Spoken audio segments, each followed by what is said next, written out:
अब सुग्रीव जी ने बड़ी सुंदर बात कही। सुग्रीव जी ने कहा आप बटु बनकर जाएं, बटु रूप धारण करें, अर्थात ब्रह्मचारी के रूप में जाएं। और कितनी अद्भुत बात है, भगवान को देखने के लिए, ब्रह्म की अनुभूति के लिए ब्रह्मचर्य का आधार, ब्रह्म जैसी चर्या, ऐसी स्थिति हो जाए परमात्मा के भाव चिंतन की दशा में कि हम न रह जाएं, भगवान रह जाएं।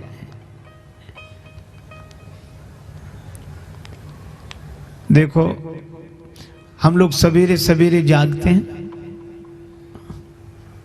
आजकल कम हो गया है, आजकल लोग जागते नहीं, जगाए जाते हैं।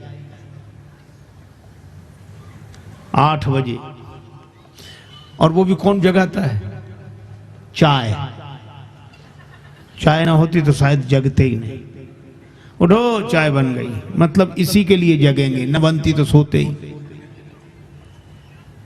पर हमारे यहाँ एक बात कही गई कि पूरी रात सोकर न बिताओ, चौथे पहर में जरूर जाग जाओ। क्यों? इसलिए जो रात रहते जाग जाते हैं, और ऐसा अभ्यास रोज करते हैं, जो रात रहते जाग जाते हैं, ऐसा अभ्यास करने वाले जिंदगी के रहते रहते भी जाग जाते हैं। जो रात के चौथे पहर में जागते हैं वे कम से कम जीवन के चौथेपन में तो जाग ही जाते हैं। रात्रि का चौथा पहर सोने के लिए नहीं है, और जीवन का चौथापन सोने के लिए नहीं है।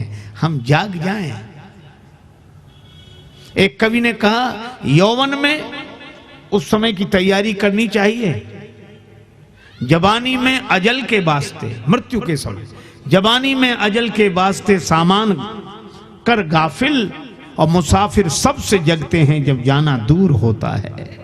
इसलिए हमारे उस बेला को कहा गया ब्रह्म मुहूर्त। एक सज्जन बोले जब जगो तभी ब्रह्म मुहूर्त है। ब्रह्म तो सर्वत्र है, सब जगह है, ये सवेरे जगने का, और इस जमाने में कौन मानेगा ये बात है। तो हमने कहा कि भैया हमें तो इसी जमाने में ये ब्रह्म मुहूर्त की महिमा समझ में आई। और सचमुच अपने साथ घटी घटना बताऊं, उन दिनों ये मोबाइल फोन तो चले नहीं थे, STD बूथ होते थे कहीं कहीं। तो हमें जरूरी बात करनी थी, रात को 9 बजे गए, 10 बजे तक लगातार वो नंबर डायल करते रहे। उधर से आवाज आती थी इस रूट की सभी लाइनें व्यस्त हैं, कृपया थोड़ी देर बाद नंबर डायल करें। अब थोड़ी देर बाद माने कितनी देर बाद? अंत में वो दुकानदार बोले महाराज लगेगा नहीं नंबर। हमने कहा सवेरे 7 बजे चला जाएगा आदमी, जरूरी बात करनी। बोला आप 5 बजे आ जाओ, 4 बजे आ जाओ, यही घर है हमारा, आपके लिए दरवाजा खुला। तो जरूरी बात करनी थी। सवेरे सवेरे हम 4:30 बजे ही पहुंच गए, वो तैयार था। और एक बार डायल किया नंबर, तुरंत लग गया, बात हो गई। हमने कहा कि भैया रात को तो नहीं लगा और अभी तुरंत लग गया, क्यों? सवेरे 4-5 बजे के बीच में आराम से लग गया, रात को 9 बजे नहीं लगा।